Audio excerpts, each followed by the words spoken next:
Avec ce sujet de la formation qui va nous guider dans différents âges de la vie ce matin, et une constante, c'est la nécessité, on va le voir, de se former pour rebondir, pour se reconvertir.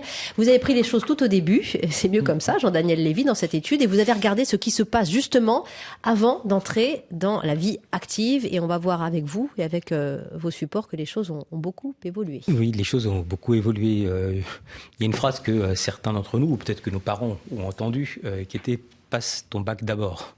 Et en fait, quand on regarde à travers les différentes enquêtes, que c'est plus tout à fait vrai aujourd'hui, en fait, et qu'on va le voir s'afficher, quand on regarde par catégorie de population, les personnes qui déclarent soit suivre, soit avoir suivi au cours de leurs études, des études qui sont supérieures à bac+2, sont notoires. On va commencer par les générations qui sont les générations les plus anciennes dans notre échantillon, les personnes qui sont âgées de 50 ans et plus. On avait 22% qui déclarent avoir suivi des études supérieures à bac+2. Parmi ces personnes qui sont âgées de 50 ans et plus, il y a une courbe est quasi parfaite et qui amène à plus de 50% des jeunes aujourd'hui âgés de 18 à 24 ans, soit qui ont entamé des études qui les amènent à dépasser le niveau de bac+2, soit pour lesquels ils envisagent de pouvoir poursuivre leurs études à bac+2. Donc il y a indéniablement plus uniquement passe ton bac d'abord, mais c'est peut-être pas ton bac+2 d'abord aujourd'hui qui fait que ça traverse l'ensemble de la société française, en tout cas de manière assez manifeste. Ça, c'est un point en termes de niveau de diplôme. Le deuxième aspect qui est intéressant, c'est une mobilité qui est marquée de la part des générations et notamment de la part des jeunes générations. Quand on interroge les personnes qui sont âgées de 50 ans et plus, vous en avez un peu plus de 10% qui déclarent en fait qu'ils ont fait ou qu'ils ont suivi des études à l'étranger. Ce coefficient a quasiment été multiplié par 3 auprès des jeunes générations, notamment auprès des jeunes qui ont moins de 35 ans, dont vous le voyez, 30% disent « j'ai suivi une partie au moins de mes études à l'étranger » et ça aura un effet indéniable sur le regard qu'ils peuvent avoir à l'égard de la formation d'un côté, mais également à l'égard de leur vie professionnelle, voire même à l'égard de leur vie personnelle. Donc il y a cette forme d'ouverture au monde et de mobilité qui est très nette de la part des jeunes générations. Alors, on pourrait se demander dans quelle mesure cet aspect-là ou cette formation est une formation qui est choisie ou subie. Et on va le voir s'afficher. Il y a là aussi, d'une manière globale, auprès de l'ensemble de la population qu'on a pu être amené à interroger, la perception qu'on a globalement choisi l'orientation. Mais ce niveau de choix est d'autant plus affirmé aujourd'hui de la part des jeunes générations par rapport à leurs parents ou à leurs grands-parents. 62%, on le voit tout à gauche, des personnes qui sont âgées de 50 ans et plus disent qu'ils n'ont plus le choisir. 72% aujourd'hui des personnes qui sont âgées de 18 à 24 ans. Donc on a des personnes jeunes qui sont plus diplômées que leurs parents, des personnes jeunes qui sont plus en situation de mobilité au niveau régional ou au niveau international, des jeunes qui déclarent plus que leurs parents qu'ils ont pu choisir précisément leurs orientations, mais également le choix, c'est pas forcément la continuité. Et donc, on peut le voir que nous avons 23%, on va le voir sur le slide suivant, des générations les plus âgées qui déclarent qu'elles ont changé d'orientation au cours de leurs études. Cette orientation qui est amenée à pouvoir évoluer est encore plus nette de la part des personnes qui sont plus jeunes. Et vous le voyez, 40%. Donc on a une forme de cohérence globale auprès de l'ensemble de ces populations qui déclarent, dans une certaine mesure, qu'elles prennent en main clairement leur système de formation avec un niveau d'exigence et avec un temps qui est un temps plus long qui peut être passé. Dans ce contexte-là, est-ce que ça marche ou est-ce qu'on a le sentiment qu'on est mieux formé que la génération de ses parents? Et on dit d'une manière générale que la société va d'autant mieux qu'on a le sentiment que la génération suivante a des conditions de vie qui sont meilleures que celles par le passé. Là, on voit que ce n'est pas tout à fait le cas. On peut regarder ces données avec un double regard. D'une part, majoritairement, quelles que soient les générations interrogées, le sentiment qu'on a été mieux formé que ses parents et ça traverse l'ensemble des générations. Pour autant, un niveau d'appréciation d'une amélioration qui est un peu moins nette de la part des générations les plus jeunes par rapport aux générations qui sont les générations les plus anciennes. Alors même qu'elles n'ont pas eu le choix, véritablement, elles ont eu moins de mobilité, elles ont moins évolué dans le cadre de leur formation professionnelle et puis également, elles ont eu un niveau de diplôme qui est un niveau de diplôme un peu moins élevé. Donc ce regard qui fait que, globalement, le regard est positif, mais en fait, on n'a pas le sentiment, un peu plus que par le passé, que ça a tendance à s'améliorer. Parler d'enseignement, c'est peut-être parler également de différents types d'enseignement. Et si on demande en fait un type de jugement qui peut être effectué, est-ce qu'on a le sentiment que l'enseignement remplit bien son rôle, qu'il s'agisse du primaire, du secondaire ou du supérieur? On a, d'un point de vue global, des regards qui sont des regards assez partagés, avec malgré tout un regard qui est un regard plus fort concernant l'enseignement primaire, avec, on le sait, c'est le lieu en fait où on a la capacité de pouvoir disposer des premières bases pour pouvoir après se développer dans la vie en tant que citoyen ou également en tant que personne présente dans la vie active. Tout ceci a forcément un coût. Et ce coût est peut-être le point noir global que l'on peut voir à l'égard de la formation. D'une manière globale, vous avez plus de 8 Français sur 10 qui déclarent en fait qu'ils ont le sentiment que les études coûtent plus cher aujourd'hui que par le passé. Premier constat, donc, qui est le premier point d'achoppement. Le deuxième aspect, qui vient d'ailleurs l'illustrer, c'est qu'on est amené à s'endetter. Et on est amené à s'endetter pour une part non négligeable de la population française, auprès soit de ses parents, soit auprès de ses proches. Vous le voyez, 5% des personnes qui sont âgées de 50 ans et plus déclarent qu'ils ont été amenés à s'endetter auprès de leurs proches dans le cadre de leur formation. Ce chiffre croît à 26% auprès des personnes qui sont âgées de moins de 35 ans, 5 fois plus. Il ne faut pas avoir, je pense, le culte de la majorité. Vous avez un jeune sur 4 qui déclare qu'il a été amené à s'endetter auprès de ses parents ou auprès de ses proches pendant ses études. C'est valable à ce niveau-là, et c'est valable quasiment au même niveau lorsqu'on pose la question non pas auprès des parents ou auprès des proches, mais également auprès des banques. 5% auprès des personnes qui sont âgées de 50 ans et plus, et également un jeune sur 4 âgé de moins de 35 ans qui déclare l'avoir fait auprès des banques. Donc ça veut dire que cette génération va entrer dans le monde professionnel avec un endettement plus ou moins marqué, soit à l'égard de ses parents, de ses proches, soit évidemment auprès des banques. C'est un modèle qu'on connaissait très clairement aux États-Unis, dont on ne pensait pas qu'il s'importerait, qu'il s'exporterait si facilement en France. Oui, alors peut-être pas exactement au même niveau. Pas au même niveau. Peut-être pas exactement au même niveau d'endettement, mais en tout cas, qui s'installe et qui progresse. Ce qui est assez surprenant, c'est qu'on voit en fait l'importance qui est mise de la part des individus, des Français, de la part des parents, mais également des grands-parents, dans l'éducation, dans le fait de pouvoir suivre des études. Et même si eux-mêmes ont eu une situation qui est une situation personnelle différente, si on le met dans la situation où ils apprendraient la naissance d'un petit enfant et qu'ils avaient la capacité à pouvoir épargner, quelle serait la destination de cette épargne ? Est-ce que ce serait une destination plaisir ? Est-ce que ce serait une destination confort ? Ou est-ce que ce serait une destination nécessité ? On le voit, c'est une destination nécessité qui est très marquée. Oui. 7% pour un grand voyage. C'est ce qu'on pourrait souhaiter de mieux pour ses petits-enfants. Ce n'est pas forcément ce qui ressort principalement. Deuxième aspect, l'apport personnel pour pouvoir acquérir un logement, et qui peut être d'ailleurs lié avec le principe d'éducation et le lieu où on peut être amené à pouvoir suivre ses études. Et puis surtout, vous le voyez de manière très nette, 60% pratiquement qui déclarent pour faire des études de son choix.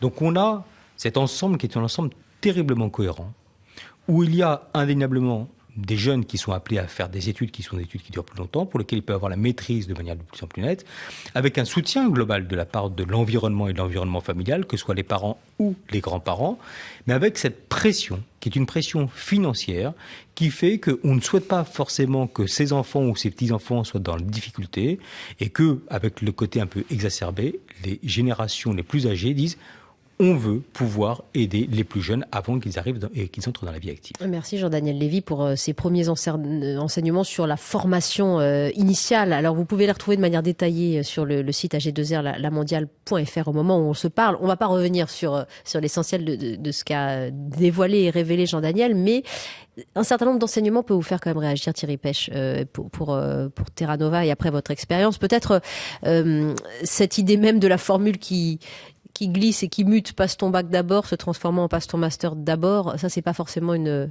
bonne nouvelle de votre point de vue ? Si, c'est une bonne nouvelle. C'est c'est la suite d'une histoire qui est positive que j'évoquais tout à l'heure, c'est-à-dire la France a décidé d'investir vraiment dans la formation de ces jeunes depuis les années 80, tout le mouvement de démocratisation scolaire qui se poursuit jusqu'au milieu des années 90, qui conduit à réalité qu'a documenté Jean-Daniel Lévy, c'est-à-dire qu'on a aujourd'hui une grande quantité de jeunes de 18 à 24 ans qui sont bacheliers et qui font quelques pas dans le supérieur ou au contraire un très long cycle dans le supérieur. Donc c'est la suite d'une histoire qui est positive. Oui. Par contre, il faut faire attention à une chose, c'est que si tout le monde intègre l'idée qu'on n'est rien si on n'a pas un master, il y a des perdants aussi sur ce chemin-là. Il y a des gens qui vont considérer que parce qu'ils auront fait une formation plus professionnalisante, parce qu'ils auront des compétences plus techniques, eh bien, ils auront raté leur vie d'une certaine façon. C'est-à-dire qu'il ne faut pas laisser s'installer l'idée que une vie réussie, c'est une vie où on se précipite jusqu'au master pour l'avoir et en dehors de ça, point de salut. Oui. Je crois qu'il y a beaucoup d'autres chemins possibles et il ne faut pas les oublier. On a une économie où, vous savez, parfois on manque de métiers qu'on considère comme des métiers du passé, mais on manque de soudeurs, on manque de chaudronniers dans certains secteurs, on manque d'artisans. Donc on peut s'épanouir autrement qu'en ayant un master dans la vie. Mais c'est tout de même la suite d'une histoire positive, et je crois qu'il faut le dire. Oui, attention à ne pas focaliser, cela dit, sur ce type de résultats. Stéphane Sébastiani, ce qui va vous intéresser aussi tout au long de cette réflexion, c'est la recherche du sens, de la bonne orientation. On disait, il y a quand même un certain nombre de jeunes aujourd'hui qui sont désorientés ou qu'on n'a pas bien orientés, en particulier les décrocheurs, d'ailleurs. Hein, vous en suivez un certain nombre, Stéphane. Oui, c'est vrai que la question du sens est pas mal réinterrogé en ce moment, notamment en période de pandémie. C'est vrai que beaucoup de personnes se posent des questions sur la question du sens. Mais c'est vrai que moi, ma population, c'est surtout des personnes qui n'ont pas de master et qui n'ont pas forcément de formation qualifiante, parce qu'on a beaucoup dévalorisé les métiers manuels pendant un certain temps. Donc on a pas mal de jeunes qui sont allés jusqu'à des bacs pro, mais sans continuer, et qui se retrouvent aujourd'hui assez démunis par rapport à cette histoire du débouché de la formation.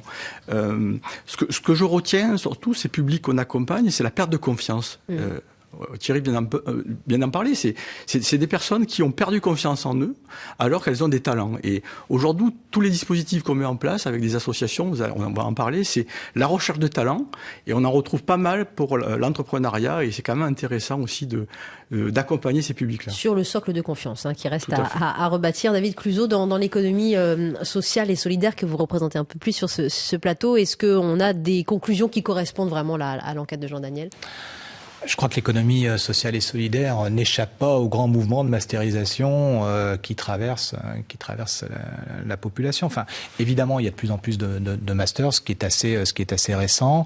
Et d'ailleurs, ça se voit dans les universités. Depuis une dizaine d'années, peut-être un petit peu plus, on éclot de ci, de là, des masters de l'ESS pour gérer des structures de l'ESS, etc., qui témoignent sans doute du besoin du secteur qui est le nôtre, de l'économie sociale et solidaire aussi, d'un besoin de qualification un peu supérieur, parce que les enjeux de l'économie sociale et solidaire, l'économie sociale, c'est un vrai acteur économique, et donc les enjeux sont les enjeux de l'économie classique. On a besoin de personnes qui soient effectivement mieux formées, mieux armées pour capter les enjeux futurs.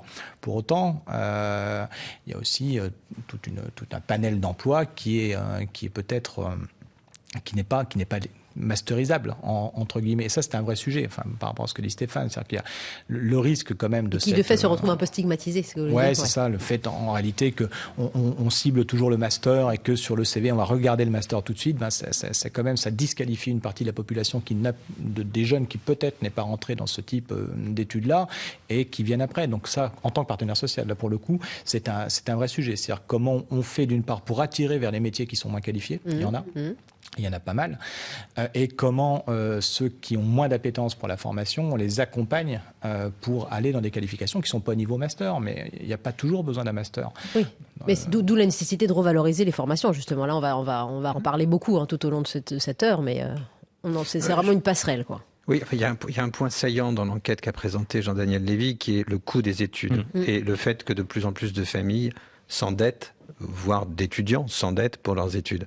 Je pense qu'il faut vraiment, c'est le moment de réfléchir à des dispositifs de dotation en capital, aux mécanismes de prêt à remboursement contingent. Vous savez que pratiquent les Australiens, qu'ont pratiqué les Britanniques. C'est-à-dire vous dites à un étudiant, bon, on te paye tes études, mais lorsque tu auras un emploi correspondant à la formation que tu as, eh bien tu verseras une partie de ta rémunération pour payer les études des suivants. D'accord. Ces mécanismes-là. Mais je pense qu'il faut vraiment réfléchir à ça, sinon va se développer dans la population un fort sentiment d'injustice entre ceux qui ont une famille, qui ont du capital dans le berceau, si vous voulez, et puis ceux qui n'en ont pas et qui seront plus en difficulté. Alors, on a parlé des formations ou pas stigmatisantes, du coup des études. La mobilité vous interpelle aussi, Claire Silva, la mobilité à l'international notamment. Oui, enfin la mobilité à l'international, mais la mobilité aussi d'une façon plus générale. Ce que je trouve assez intéressant à travers les éléments statistiques que nous partageait Jean-Daniel, c'est le fait que finalement ces jeunes générations qui arrivent,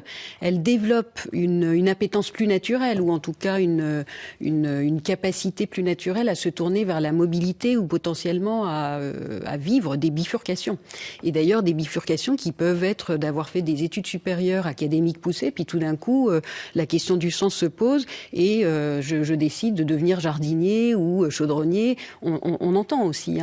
Donc ce qui est intéressant, et je dirais avec la casquette de DRH qui est la mienne aussi, c'est de voir qu'on va être sur des populations qui vont être beaucoup plus actrices de leur parcours professionnel et qui ne vont pas hésiter à bouger. Ça, c'est une très très bonne nouvelle parce que être dans cette dynamique de mouvement, développer cette capacité d'adaptation, c'est sécuriser son emploi dans la durée.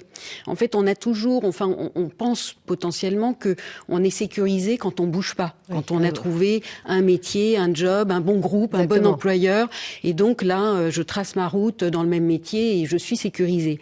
Or, en fait, c'est une illusion. La meilleure façon de sécuriser son employabilité dans la durée, c'est justement d'être mobile, ce qui ne veut pas dire changer d'employeur à tout bout de champ, mais ne serait-ce que potentiellement changer de compétence, pourquoi pas changer de métier. Et quand on s'habitue à développer cette capacité d'adaptation, en fait, ça développe quoi? Ça développe, on en parlait tout à l'heure, la confiance en soi. Ça permet d'avoir moins peur face au changement parce que ça permet de se démontrer à soi-même qu'on est en capacité de réussir. Et donc ça, c'est extrêmement important.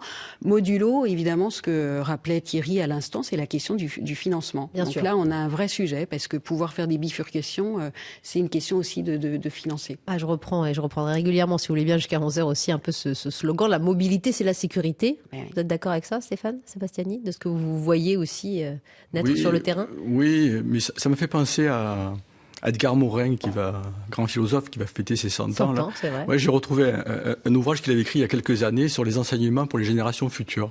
Et il disait, il faut enseigner l'incertitude. Et l'incertitude, on est un peu là-dedans en ce moment. Et pour lui, la stratégie l'enseignement de l'incertitude, c'était notamment d'avoir des stratégies. Parce que les stratégies, on peut les modifier à souhait. Et notamment, travailler sa question de mobilité. Et quand j'entends Claire qui parle de la mobilité de ces jeunes qui n'ont pas peur aujourd'hui d'être mobiles géographiquement, je trouve que c'est assez encourageant. Merci de la supervision de l'esprit Edgar Morin qui va planer aussi sur cet échange. On va en venir au deuxième âge de la vie et vous allez l'entendre avec Jean-Daniel, des carrières beaucoup plus mobiles là encore, mais une formation qui peine à suivre.